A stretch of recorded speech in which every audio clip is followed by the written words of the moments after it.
Rev it up and welcome to Cars Yeah, show number 1440. You are exactly where you're supposed to be. This is Cars Yeah, where you'll enjoy interviews with inspiring automotive enthusiasts. Mark Green is here to provide you with a fuel injection of automotive inspiration. So get in, sit down, buckle up, and get ready for a wild ride here on Cars Yeah.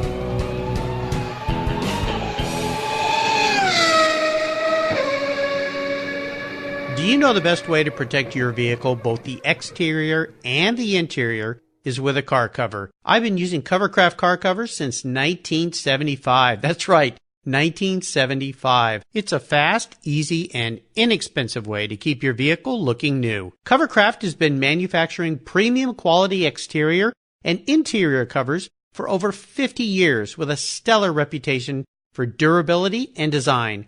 They're the world's largest manufacturer of custom patterned vehicle covers that are crafted to fit over 80,000 patterns and growing. They are the only cover I'll put on my vehicles. You can choose from a wide variety of fabrics, styles, colors, and more. From full cover designs for factory to custom-made vehicles, plus convertible top covers, trucks, truck cab coolers, motorcycles, scooters, ATVs, trailers, campers, personal watercraft, and a wide variety of custom features. Covercraft is the right choice. Learn more today at covercraft.com and tell them Mark sent you. That's covercraft.com. My favorite collector car magazine is Keith Martin's Sports Car Market. I've been a subscriber for decades. Sports Car Market is the Wall Street Journal for the enthusiast and the collector. It's your monthly must-read whether you dream of owning a collector car, have 2 cars, or 200. Sports Car Market has been around for 31 years, and it's filled with valuable articles, intelligent write-ups, and the latest auction sales. Go to sportscarmarket.com and subscribe today. Plus, you'll get the exclusive SCM guide to restoration shops included for free. At checkout, use the code CARSYEAH and receive a 50% discount on your digital subscription. It's an exclusive offer from me here at Cars Yeah. I'm Mark Green, and I love Sports Car Market magazine.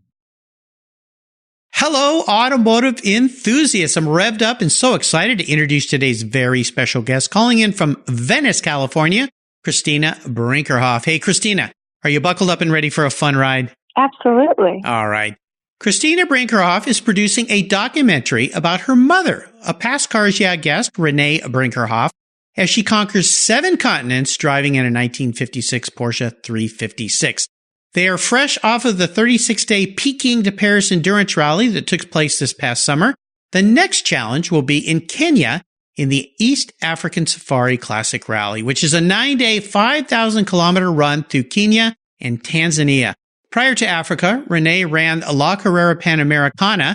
When she was on the show a couple of years ago, we talked about that in Mexico. She's since run the Targa Tasmania in Australia and the Caminos del Inca in South America. They will challenge the Antarctica Ice Challenge in 2021. That should be interesting. Christina is a graduate of the USC Film School and a former talent agent. Through their Valkyrie Gives Foundation, she and her mom raise awareness of and funding for efforts against the global problem of child trafficking. So, Christina, I've told our listeners just a little bit about what you're up to with Mom. This is really fantastic. Take a moment, would you, and share a little bit more about your career and a passion you have for documentaries and hopefully automobiles too. Yeah. So I joined this wild ride back in 2012 in my mom's first rally ever. Her baptism of fire of La Carrera Panamericana. She brought me down because I know how to use a camera. And so I went down with her and documented her first race. This is before she had her 356 of her own. And then my career led me in a different direction. And then I got involved in a much more significant way a year ago, October, and I went down to shoot Caminos del Inca in Peru, which was 10 days, I believe about 4,500 kilometers, probably 4,000 kilometers through the Andes in Peru. And that was an unbelievably challenging, spectacular race. And then this last summer, we did Peking to Paris, which was 36 days from Beijing to Paris. And now we're headed to the East African Classic Safari Rally in about 12 days, kind of terrifyingly soon. So that's a little bit about what we're doing. And we're doing it all, it's a world record attempt, one car, one driver, 7 continents. And we're doing it all to raise awareness and give funds to fight child trafficking. So that's the heart behind it. So a lot of my time is split between the foundation and then all the operations for Valkyrie Racing. And then also there's the documentary piece. So yeah. That's a total mouthful, but that's the short version. Well, back when you were in film school, did you ever dream this was something that you'd end up doing with your mom? Was that even on a radar back then? No, and her racing, this insane idea hadn't percolated in her mind, or she hadn't told any of us yet. So I had no clue. Clue I'd be doing this. Life has a funny way of turning itself around on you. Well, it's really fascinating to me. I've had a lot of siblings of parents, children of parents on the show, racers and their sons, even had a mom racer and her son racer. And so this is great when the family gets involved. And having Renee on the show was fascinating. And I've actually done a lot of keynote speeches to groups since then. And she's one of the stories I talk about because the theme of my keynote speaks are what I've learned after 1,400 conversations. And she's one of those. I found her story interesting. For you listeners, you can go back and find her on the Cars Yeah website. She was guest number 785 back on June 5th, 2017. All the past shows are documented on the Cars Yeah website, where you can go back and enjoy the stories of all these fascinating, inspiring automotive enthusiasts I've had on the show. Well, let's start your journey, Christina, by asking you for a success quote or a mantra. This is some kind of saying that's been instrumental in forming your life and your success. It's a nice way to get the inspirational tires turning here on Cars Yeah. So, Christina, grab the wheel. Well, it's one thing I say to myself pretty often is that you are exactly where you're supposed to be. And I think that is something that I hold on to, and that I think a lot of life we spend striving or pushing ourselves or not really resting in where we are. And so I think even in Mongolia, I'm like, you're exactly where you're supposed to be. And that for me is, I don't know, I find some rest in that. This is an interesting topic for me specifically. And the guest that I just had on yesterday, we talked, or actually it was a week ago, Vanita, interesting young woman. And we talked about this. She shared a story of anxiety and stress and these attacks that she would have. And she didn't understand what was happening and why. And she runs a very fast-paced life. And one of the things that the doctor told her was you need to rest and relax a little bit and just be in the moment. And your words ring really true to me because I had the racer Tommy Kendall on the show. He was my 500th guest, and he came back and interviewed me on my 1000th show. We kind of twisted the mics up a little bit. It was fun. And his parting words of advice were very much like yours, and they've never left my mind. You are perfect for this moment. Basically what you just said. That's good. So let me ask you, because I find these words of yours really powerful, especially for people that are getting caught up in dwelling on the past or the future, not knowing what's coming, or being angry about something that happened in the past they could have done differently, or somebody did something to you. How do you get to that mindset?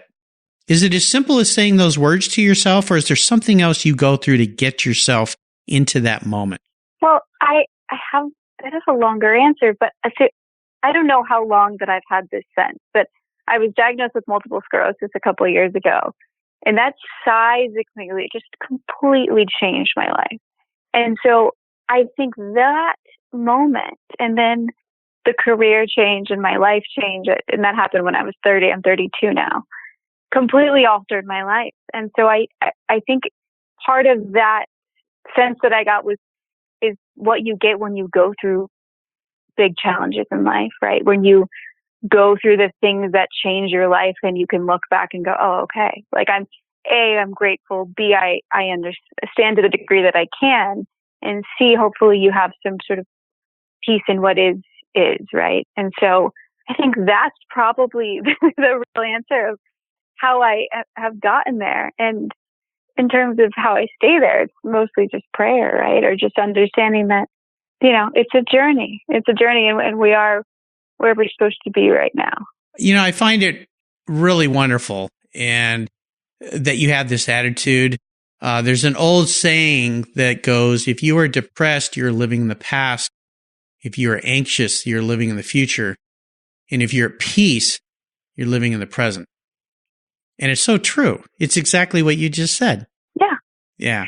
I'm not always able to stay in that, Mark.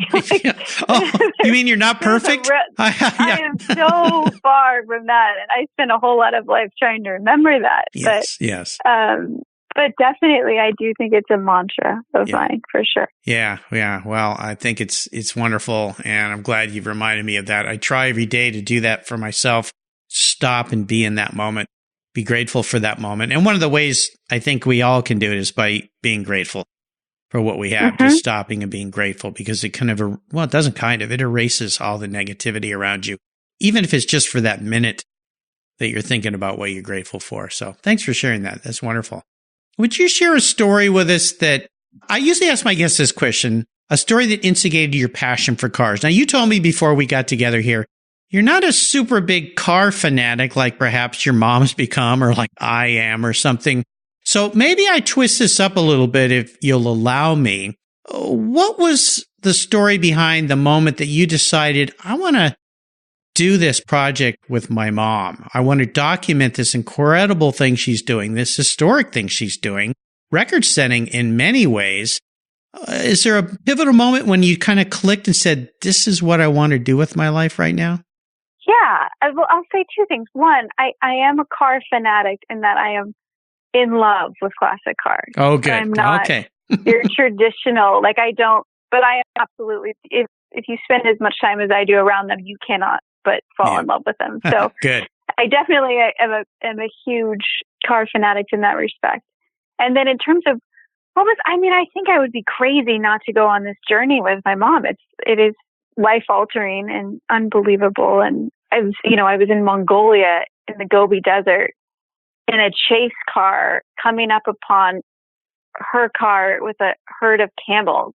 And in those moments, you're like, I can't believe I get to do this. I can't believe that's my mom. It's like an apparition that she's in the middle of the desert with some, so I would be out of my mind to not go on this journey with her, I think. Yeah. And amazing that I have a skill set that allows me to do it for sure. And the ability to do it with her. And I don't know what that moment was, other than when she asked, I immediately said yes. I think it would be crazy not to. Well, it's pretty fortuitous that you studied film, and here your mom, somebody who up into her mid-50s had never raced a car, never expressed giant interest, and all of a sudden, I think I'm going to go race around the world. I'm going to do it on 7 continents. Yeah, why not? Sounds like fun.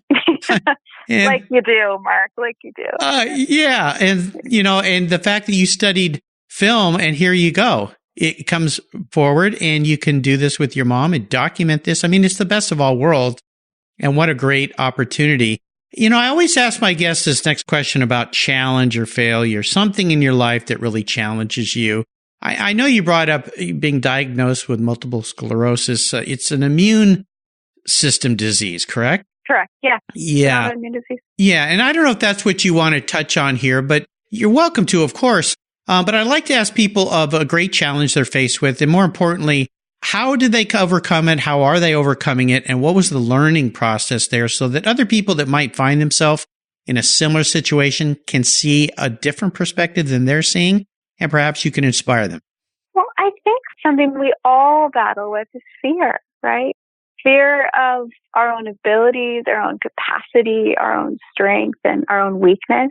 I think that's something that is universal, right? Is the fear of the unknown, or even in our job and everything. So I go through that in a million ways. I go through that in that I never feel like I'm good enough, or I've achieved enough, or I'm skilled enough to be doing what I'm doing. A. And then B, it's like I have the other part of it, that there's fear of, and maybe it's the MS, but about how's my health going to be? How's my life going to, all of the unknown is enough to succumb to if you let it, right? If you really want to sit in it, you could certainly just sit in it for the rest of your life. And I think something for me is, I think you have to constantly face that down, and you have to stare at it and go, okay, well, I'm not going to be that. And here's what I'm going to do. And here's who I am. And also, I just think you have to kind of face the wind with all of it and listen to yourself and do what you can do and understand that we're imperfect, we're incomplete, and we're certainly never going to be what we want to be,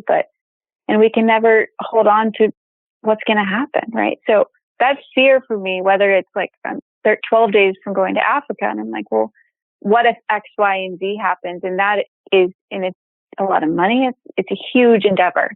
So I think for me, it's just facing it down and understanding that, I don't know, it goes back to you're exactly where you're supposed to be, right? Right. Yeah, it goes back to that same thing. And a day at a time.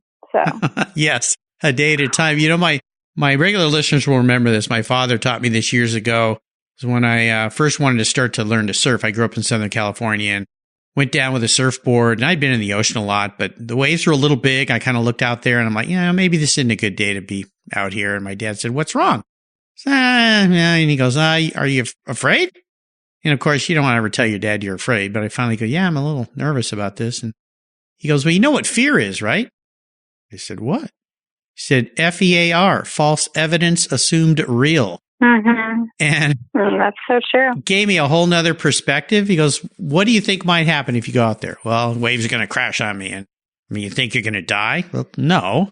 Well, so what? The waves crash on you. You can't catch a wave. You fall down. Okay. You learned something. So it's part of what you just said, living in the moment, being in the moment, enjoying just that paddle out, just sitting out there, even if you don't catch a wave, they're a little too big for you, just like what you're doing. I mean, these adventures that you're going on in your mom or with your mom, I cannot imagine the what ifs that could be racing through your minds. Must be incredible. My dad has this saying where he's like, you get over your skis. And I just think I'm constantly over my skis in life. Like, I'm just over my skis. And yeah. I'm, and also all the emotions of doing something like this with your mom, and she's in a car going as fast as she's able. And yeah, that's the person you love. It's one of the people you love most in the world. And obviously there's a certain low grade panic that exists with me in these situations. It's like a constant. Of course. No, I low understand. grade panic that I don't acknowledge. It's almost like a twist. Instead of the mom worrying about the child's not worrying about the mom. So. Oh, definitely. Yeah. There's a flip there. Now you know. Well, and in the case of Paris to Peking, or Peking to Paris, I mean, I followed you guys. I follow you guys. I mean, I feel like I'm a friend of your mom's because I'm just so infatuated with what she's doing. Well, you are. Well, thanks. It blows me away. But you guys had a big challenge with this past one, didn't you? With the car. We did. So the car went down in Mongolia. So we were coming into Ulaanbaatar, and I was in the media car, and I saw her on the side of the road. And so she got a tow into Ulaanbaatar. We got her to the Porsche Center there. There was dust in the filter. So it's a very long story and kind of incredible how she got the car to Novosibirsk in Russia. But she had to basically ship out for 5 days of the race. And then Frances Tuthill and her field mechanic came out, Simon Redhead, and they put the car back together, but it still burned oil to St. Petersburg.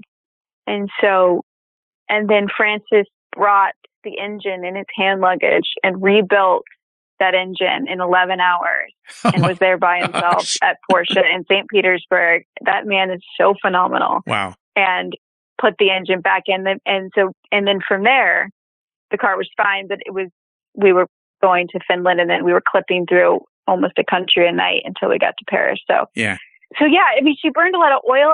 It was, she didn't get to be as competitive as she wanted to be, but she made it, which for me is like is all that mattered. It was like, I don't care if you're dead last. We just have to get the car to Paris and not on a trailer. Like you have to. And then she was competitive in the European Cup and things like that when, everything kind of reset when we got into Finland. But definitely, I think frustrating in terms of, the engine got compromised in Mongolia. Phenomenal. Yeah. I was rooting for you guys. I'm like, oh, come on, get it going again. Yeah, you go all that way. Well, do you have a really first special car in your life, a car that came into your life that meant something to you? First special car. My grandmother has a Mercedes SL that sits in the garage that is so beautiful. Still one of my favorite cars. In terms of that, I mean, and then I have this 356 that I've taken more photos of that car than anything I'll ever take photos of for the rest of my life. Of course. So that's a pretty special car. But yeah, that's what my thoughts. I mean, I think I am still kind of stuck on this like 1972 Mercedes that I'll get around to buying one day. Yeah, I think so. Do you have a car you've let go of your life? Any kind of seller's remorse story in your world? I'm only on my third car. I'm 32. I mean, You're just young. a Mercedes and a Mercedes, Yeah. and then now I have like a 2004 little Beamer that I'm going to hold on to till it's all over. Yeah. And then I'll start again. But no, I'm waiting to save up some more money to get a special car, and that's going to be a little while. There you go.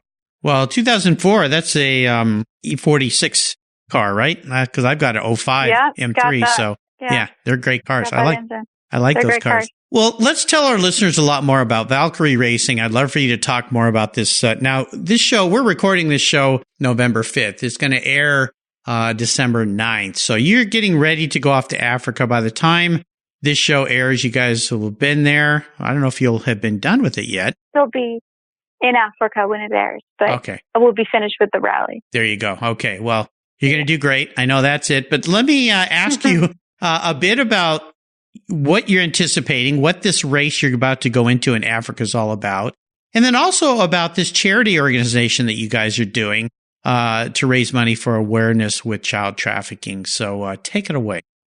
So the East African Classic Safari Rally is 5,000 kilometers through Kenya and Tanzania. And it is honestly considered the most challenging rally.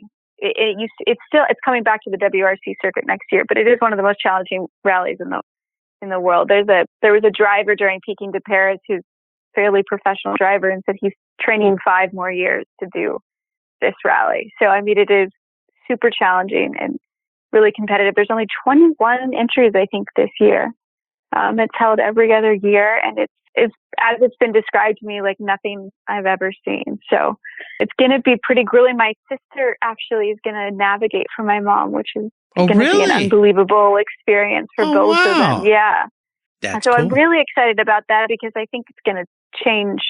It's just these experiences change your life, right? Because they show you who you are, they test you, they push you, they change you in a really, really cool way. So she's going to be the navigator, and she's brilliant and capable, and I think she'll do just fine. And I think everybody gets lost in this rally, but according to Richard Tudhill, expect to get lost 20% more potentially. I mean, it's because the roads change so much because of the rain. So there's no recce for hitting the ground. It starts on the 26th, and then it's a 9-day rally. So head into Tanzania, come back into Kenya. And it's grueling. The stages are really long. It's about 600 kilometers a day, which is something we're used to. I mean, between Peru and Peking to Paris, we've done a lot of long days. So yeah, that's what we're going to see what happens. Just hoping to keep a 356 has never done the rally as far as I understand. So, and there's a reason, because obviously because of the structure of the car, it's not maybe ideal for these conditions, right? You probably truly want a 911 for this kind of rally. So a 356 has not, as far as I know, a competitor in this. So it's going to be another challenge for the car. It's going to be a challenge for my mom. It's going to be a challenge for my sister. And so it's definitely not going to be a breeze, and it's a really, really kind of difficult endurance situation on top of being really competitive. No doubt. Wow. And it's open roads, so it's not closed roads, and that's always another variable. Well, we wish you the best of luck and safety and everything. Tell us a little bit about Valkyrie Gives. My mom has a really fascinating story of how this issue kind of grabbed her heart. But we are raising money and giving money for the fight against child trafficking. And I think human trafficking is a $32 billion industry, and you've got to check my numbers there. But it's a phenomenally, terrifyingly huge problem, and it in the States and around the world. And it's one of these issues that there isn't a country we've been through that isn't affected by it. I mean, it's amazing. As I spend a lot of my time for the charitable element vetting, and I'm in this world talking to people, I think almost every country has an issue around this because it's a global issue. It truly is. So when we are headed to Africa, we're first going to go to Nairobi, and because we're giving to an organization there who lost their home that houses kids that are trafficked in Kenya. And so that's going to be our first start before we go to Mombasa to start the race. And so a lot of our time and effort is around this. I think if we didn't have this cause, it would be cool what we were doing, but not near as meaningful, I think, to all of us. And so we've been able to give in most countries we've been in, and we spend a lot of our time in those countries when we can, albeit it's a race. So we're not always being able to do it as much as we can, but we do give to institutions and foundations along our way. And it's a long vetting process. And so, but that's where our heart is. And so we're always raising money and always giving it where we can in the places that we touch. Is there a place where listeners can go to help you with this? Perhaps if they want to give you money, donate money to help you with this? Where would they find out about you? It's ValkyrieGives.org, and you can just go there. Yeah, I'll make sure I put a link to that on Christina's show notes page. Go check out the website, racevalkyrie.com, Valkyrie Gives. If you have a way to help them, this is an incredible cause. When you start to dig into this, it's mind-boggling what's going on around the world with children. I mean, it's almost overwhelming. And the fact that what you're doing is so incredible and helping people, and you're actually going there and seeing children like you'll see in Africa. It's pretty darn great what you guys are doing. So check out the website. I'll make sure I put links to that. Christina, up next is the last lap. Before we put the pedal to the metal, let's say thank you to today's Cars Yeah sponsors. When you want proven performance, there's one brand that's been around since 1938. That's Edelbrock, building the finest American-made performance products for the street and track. Edelbrock's products are designed and dyno-proven to deliver maximum results. Edelbrock has thousands of made-in-the-USA performance products for all makes and models. From their new AVS2 carburetor and innovative ProFlow 4 EFI for your muscle car or truck, to superchargers for your daily driver and more, visit Edelbrock.com to check out the latest products for your ride. And when you're ready to check out, enter Cars Yeah in the coupon code and get 10% off your order. That's Edelbrock, automotive performance since 1938. You take care of your cars, but who takes care of your investments? Tune-ups aren't just for engines. Updating your financial plan is important too. Your GPS may take you from A to B, but it won't help you on the road to financial freedom. For that, you need a good co-pilot and a very trusted advisor. Chris Kimball, CFP, is just the man for the job. He'll guide you down that road without driving you crazy. For over 25 years, Chris has helped people just like you and me with their financial planning and investments. With a master's degree in financial services, he is eminently qualified, and he's a car guy too. Learn more at chrisvkimball.com or call 866-ON-A-PLAN. Securities through Money Concepts Capital Corp., member FINRA SIPC. CK Financial Services is not affiliated with Money Concepts Capital Corp. Are you looking for a way to get your products or services into the ears of thousands of automotive enthusiasts around the globe? I can help. This is Mark Green here at Cars Yeah, and I'd be honored to be an influencer and ambassador for your brand in a unique and personal way. 5 days a week, thousands of subscribers and listeners enjoy the Cars Yeah podcast and website. Contact me today and I'll show you how at mark@carsyeah.com or connect with me through the Cars Yeah website at carsyeah.com. All right, Christina, we are back, and I have a bit of an introspective question for you. If you woke up tomorrow and you were a vehicle, actually manifested as a vehicle, what would Christina be and why? There's a really obvious answer that I'm just shying away from, which is a Porsche 356. But what would I be manifested as? Yeah, I kind of think of it this way. Not what you want to be, but how you perceive yourself and what your beliefs are, what you do, your morals, your ethics, how you act as a vehicle. It's a little challenging when you put it that way. It's definitely an SUV, and I don't know why, but it's something that is like sort of a little high performance-y. Just, I don't know. This is really concerning because I don't have a good answer. Maybe it's a like an M-class sport activity vehicle, BMW SAV. Still a SUV, but has a little bit more kick to it. How's that sound? You know what? Sure, let's go with that. Let's go with that. Come back at some point, maybe after Antarctica, and I will have an excellent answer for this question. Okay, that I may hold you to that. Myself with now. Okay. Well, we are entering the last lap. I'm going to fire off a series of questions and ask you to give our listeners some very quick blips of that SUV throttle. So here we go. Well, what's the best automotive advice you've ever received? You have to learn on a stick shift. Ah, yay. All right. You have to know how to drive a stick shift. Yeah, absolutely. Would you share one of your personal habits you believe has contributed to your many successes over the years? Oh, yeah. I would say do the thing you want to do least first every day. Swallow that frog is what I say. Yeah. Yeah, get it out of the way.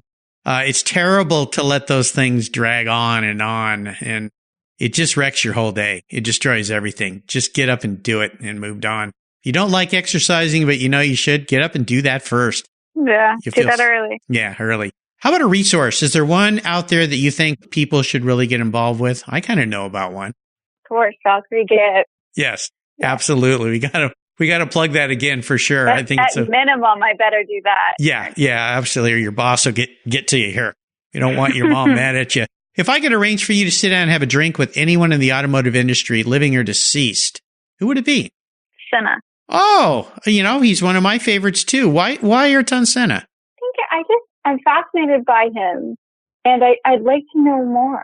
I mean, I've watched the documentary and seen the film, but it's a pretty interesting figure to me. And well, I'll tell you. That's my immediate response on that. Well, on the back of my business card, got it in my hand, I have a Senna quote because I really like this quote. I think it's important, and it has a lot to do with a little bit of what you were talking about earlier, and that is, the past is just data. I only see the future. And the reason I love that is it talks about not letting the past wear you down. It's just a lesson, but you need to always be looking forward. It's a great metaphor to racing, of course, looking out of the windshield rather than the rearview mirror. Always looking ahead to where you want to go. So interesting that you mentioned Ayrton. Yeah, I love him too. That was a great documentary about him. And of course, love watching him race. Yeah, just incredible driver and passionate person. How about a book? Is there a book you've read you think our listeners would enjoy? There's this John Steinbeck book called Travels with Charlie in Search of America. Yeah. And I say this acknowledging that I haven't read it in 10 years. But there's something about experiencing the world by car that you cannot, there's nothing like it. The fact that I've been able to drive from Beijing to Paris in a car is the coolest thing. Because you get to experience people and places in ways that you can't if you just take a plane and show up somewhere. Right. That book is always, it's kind of part of me in that it's John Steinbeck driving around America with his dog, Charlie. Great book. Great classic book, too. I'll remind our listeners you can find all these great resources on Christina's show notes page on the Cars Yeah website. Just go to carsyeah.com, type in Christina Brinkerhoff. And if you missed my talk with her mom, you can type Renee Brinkerhoff in there and listen to that as well. I think you hear a lot of the same voice inflections here. I kind of feel like I'm almost talking to your mom a little bit. It's pretty cool. All right. There's a lot of similarities. Yeah. The apple doesn't fall far from the tree. That's for sure. All right. We're up to the checkered flag here. And this last question could be a bit of a doozy. I'm going to buy you a cool collector car, toy car, something fun for you to park in your garage. But there are some rules to my game in order for me to be able to get you this car. And they are this. You can't sell it to fund your mom's racing or buy better cameras or buy a bunch of cars with. You've got to keep it. You have to drive it. No garage queens allowed around here. And it's the only one cool collector car you can park in your garage. So what's it going to be? The only one I can park in my car? You can only have one. You can have a daily driver. In my garage? Yeah, you can have a daily driver, but this is the only one cool, let's call it a toy car you can have, collector car. It's going to be a pre-war Bentley. Oh, my goodness. Okay. That's pretty cool. What is it about the old Bentleys that you love so much?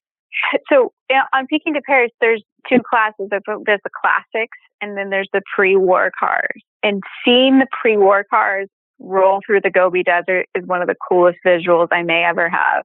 And so I fell in love with those cars and filmed them and rode next to them for, 36 days. So that's probably why. Yeah. I had Joel Karish as a guest on my show not too long ago. I got to spend a day with Joel at the La Jolla Concours. He has a I hope I get this right, 32 Bentley and a 2-liter. And I might have that wrong. Sorry, Joel. At any rate, I got to spend the day driving all around San Diego County with he and a couple other very cool guys. One of them was Wayne Craig, a past guest here on the show. It was like no other experience I'd had to that date. Now, since then, I got to go on a ride in a 1913 Rolls-Royce on the Pebble Beach tour, which was really cool. Two very different old cars, though, because the Rolls-Royce was very stately, I guess, but it was kind of it was an open car. But Joel's car, he drives the pants. He's driven that car all over the world. Kind of like what your mom has done. It's incredible. Mm-hmm. Open car, fantastic day, incredible journey. Not an easy car to drive, though. So no. Yeah. So I'm really fascinated that you picked that. Obviously, it's because of experiences and what you've seen out there, right? It's so beautiful.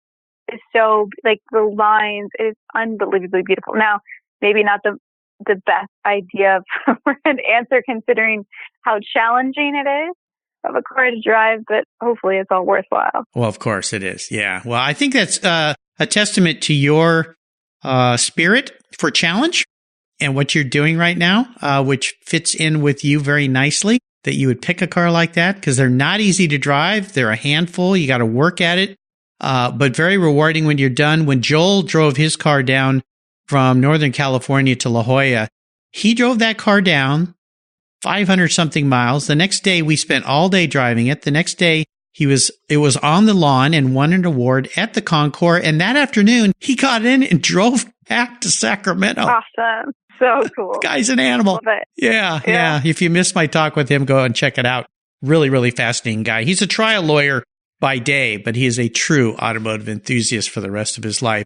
Christina, you've taken me on a great ride. I knew this would be fun. I'm really grateful for you spending some time. I know you guys are busy getting ready to head off to Africa. I wish you guys the best success and safety while you're there. I cannot wait to follow you guys. For you listeners out there, you can follow along. Go to their website of what's happening. Follow them on Facebook.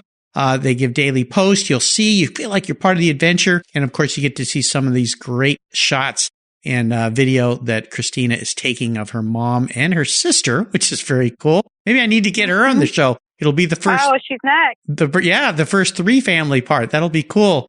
Could you give us a little parting piece of wisdom or guidance before you head off into the sunset in Africa in that pre-war Bentley? Oh, you are the only thing in your way. So you have to get out of your way and go do the things you think you cannot do. That's fantastic. Really, really cool. A wonderful advice from a young woman who's been there and done that. And I'll remind our listeners, you can learn everything about what Christina, her mom, Renee, and what's your sister's first name? Juliet. What these 3 ladies are doing is absolutely incredible. I feel like a total wimp sitting here at home just talking to people, and you guys are out here doing this. Really, really cool. You can go to racevalkyrie.com, valkyriegives.org. Help them out. Look at what they're doing. I think you're going to have a fantastic time. Christina, say hello to your mom for me, your sister. Thanks for being so generous today with your time and expertise in sharing your experiences with me and the Cars Yeah listeners. Best wishes until you and I talk again. I'll see you down the road. Thank you. You're welcome.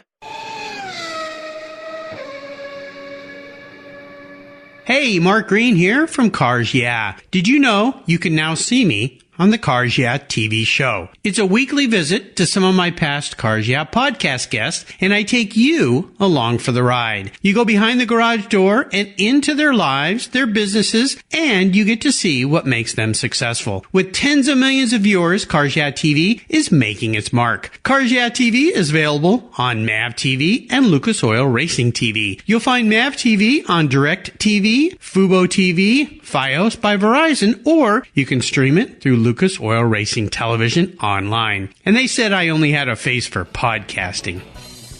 Thank you so much for joining us on today's ride here at Cars Yeah. Drive on over to carsyeah.com to find show notes and inspiring automotive fun. Download your free copy of Filler Up, a fun book filled with gorgeous photographs of fuel filler fun, including quotes from more inspiring automotive enthusiasts. Download your copy today, and we'll see you next time on Cars Yeah!